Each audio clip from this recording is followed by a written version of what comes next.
యెహోషాపాతు రాజా, మీరందరూ ఆలకించుడి. యెహోవా సెలవిచ్చిందేమనగా, ఈ గొప్ప సైన్యమునకు భయపడకుడి, జడియకుడి.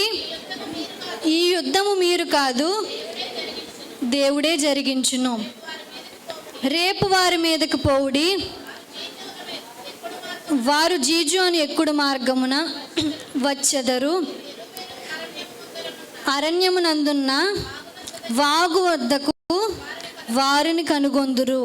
ఈ యుద్ధంలో మీరు పోట్లాడవలసిన నిమిత్తం లేదు. యూదా వారులారా, యెరూషలేము వారులారా, మీరు యుద్ధ పంకులు తీర్చి నిలువబడుడి. మీతో కూడా యెహోవా దయచేయు రక్షణను మీరు చూచెదరు. చాలండి.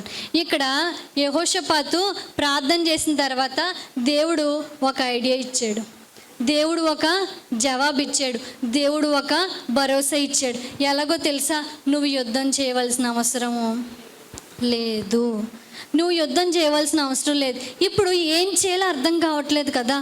ఇక్కడ మనకు కూడా కొన్నిసార్లు ఏం చేయట్లేదు, అర్థం కాని పరిస్థితిలో ఉంటాం కదా. ఇక్కడ యెహోషాపాతుతో దేవుడు ఏం మాట్లాడో తెలుసా?